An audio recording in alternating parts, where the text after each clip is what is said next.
How are you doing today? I'm doing really well. How are you this evening, Julian? I I don't know. I'm good. I had some frustrating experiences. Nothing amazing. Nothing that I would not expect. But still frustrating nonetheless. So, I thought, why not lying down on the couch and telling you that story again? Sounds fair. It sounds fair. We do the big stuff. We also have to do the little stuff though, because sometimes nuggets come out of that. Yeah, well, then let's see. Because that's a story about stupid processes. We've had plenty of stories around it, and I feel like every time I talk about French public stuff or government stuff, it's usually about stupid processes. This is actually an insurance story. So here is how I would say. A few months ago, my wife went to hospital.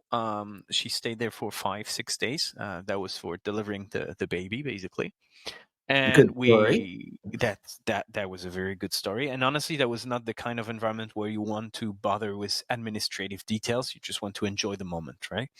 Yeah. Sorry. So we had to go while she was in the room. I had to go through, signing invoices and getting the paperwork done, all the less painful stuff, but painful nonetheless. And then that was done. And then I got all my paperwork and invoices being sent to my private health insurance. So let me just explain roughly how it works. In France, you have what we call social security, which is the basic healthcare system for everyone in France. And then on top of that, because they're going to cover most things, but they're not going to cover everything. And normally people would have an additional or even several additionals, depending on how well they want to be covered, additional health insurances that they pay for. That's going to cover the gap. So if the global social security is going to pay for 80%, then you're going to have that insurance that's going to cover the last 20% to make sure that you really don't pay anything when you go to a hospital or for dental or for your eyes or whatever that is. So here I actually pay an additional insurance, and as part of the package, they would cover whatever the normal social package would not cover when you deliver a baby. So, there is the operation room, there is the nurse, there is everything you need to pay for, plus the room where you stay for a few days, plus the meals and everything. So it adds up pretty quickly. And if you don't have that kind of thing, you end up paying a lot of money. So I prepaid everything, and they would reimburse me. Takes 6 weeks. Fine, that's kind of what I expected. And then I get an email from the insurance saying, I'm sorry, we can't cover because the invoice doesn't fit our requirements. Okay, so I call them up. Can you explain what the requirements are? So right there, you're calling. You're not digitaling. No, because for a simple reason, normally I would just hit the reply button. 2 reasons. Reason number 1 is there is a do not reply that you love, and for those people who are not aware, it's even more terrible because they might respond and not even know that no one is going to answer. And the second thing is, I know even if I create a new ticket, it's going to take them weeks to respond, and by the time I've paid a lot of money up front, right? So I don't want to go there. So I called them up just to try to understand, which they could actually have explained through the email, but all right. And they basically say, well, your invoice is in 3 pages. Yeah, that's right. And we only have the paid stamp on the 3rd page with the total. Yeah. But we need the paid stamp on every page. And we already had that conversation in the past. I have a hard time understanding how in 2021 a handwritten signature can have any value because it's so easy to forge. But a paid stamp is literally something you buy for a couple of bucks in any store. So what kind of value does it have? Because I could add the stamp by myself. They said, yeah, well, I'm sorry. I understand it doesn't make sense, but this is a process. If you don't follow the process, we're not going to pay for that. So the only thing you can do is go back to the hospital, ask for a new invoice, and make sure they put the stamp on every page. So I call the hospital.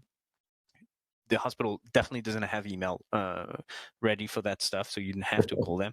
They're super nice, and they send me from one service to the other because no one actually knows who is handling this kind of stuff. I end up with a lovely lady who just, helped me out, and she asked me to repeat like 3 times. What are you asking? You're asking me to just send the invoice again and put the paid stamp on every page. But you understand that The total is on the last page. It doesn't matter that you paid all the details. You actually paid the total. Yeah, I do understand. And she says, but how is this stamp important in any way? Because the fact that we print that invoice kind of proves that you've paid it.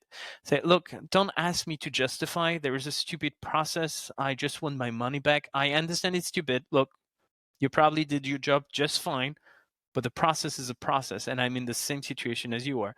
She laughed. And she said, look, I'm going to do this. That's actually going to be my first priority because you made me laugh today.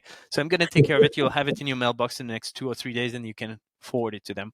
And again, same thing. I had to forward it by mail to these people. I could not just scan it and send it because they had to have the original. I mean, how original in 2021 an invoice can be with Photoshop and everything, but they had to have the original that was not printed on any special paper, right? That was just A4 normal printing machine paper. So what I want you to complain about today, because I love whining about stuff, is how stupid is it to have processes that you can break when you know as a, well, that was not an agent per se, but when you know as an agent that as a customer service representative that the process is stupid, it doesn't make any sense, but you have to follow it.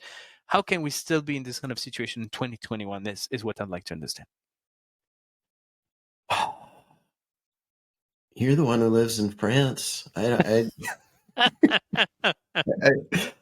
mean, there's no good answer to that, right? There is no excuse. It is so striking that the woman at the hospital was flabbergasted by this, which makes me wonder how she'd never run into that before. You would, I guess, maybe whatever supplemental insurance you have is rare enough that they don't see it over and over.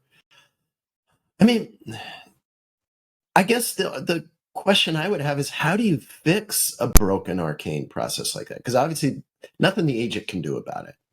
This is from on high somewhere. This is where the insurance company has got to say, we care about our customers.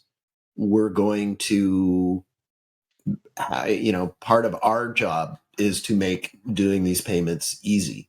And clearly they're a million miles from that. I don't know how you change the mindset.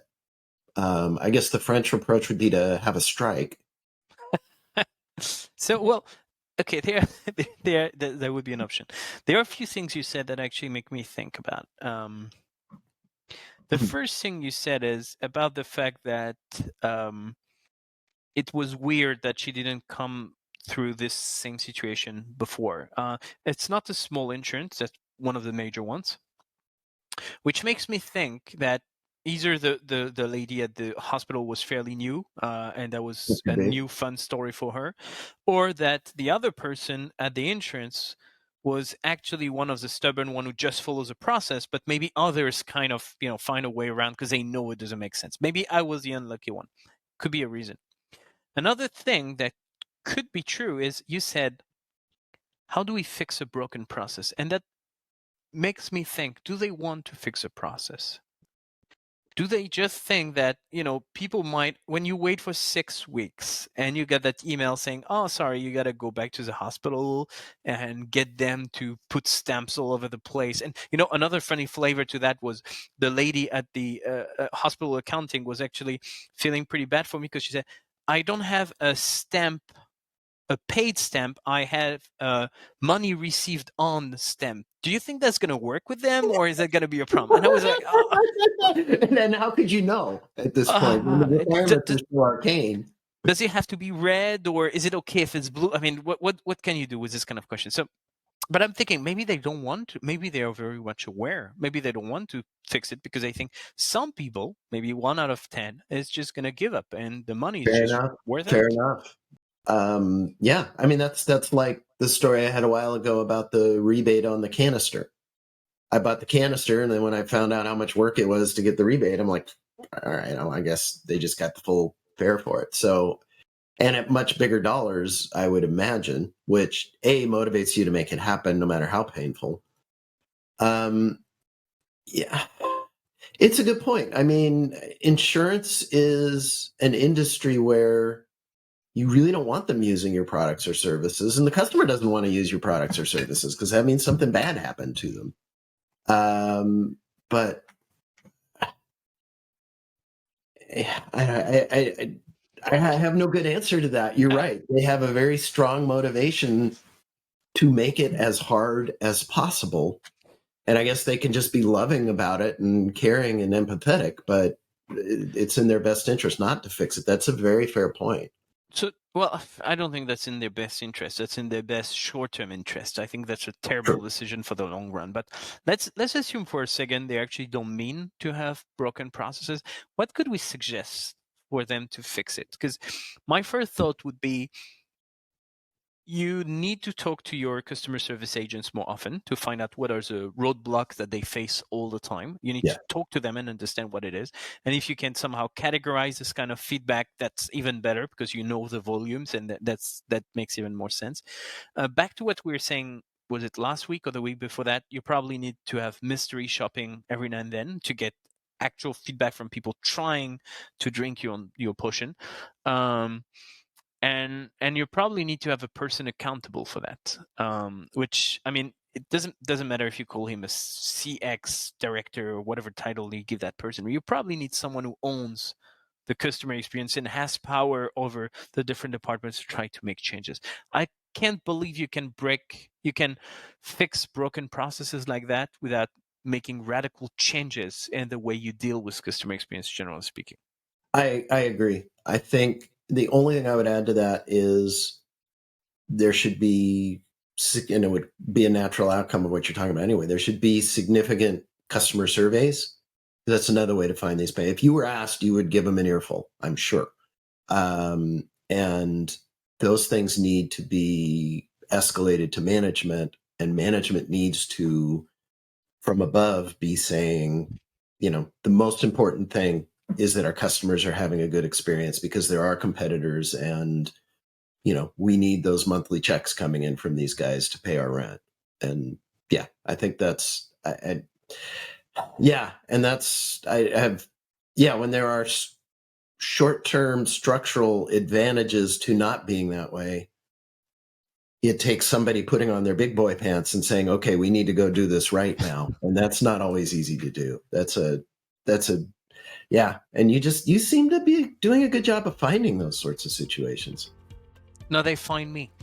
There you go. But I have you and I have the couch, so there's nothing that cannot be fixed. Thank you so much for listening to my whining again this week, Max.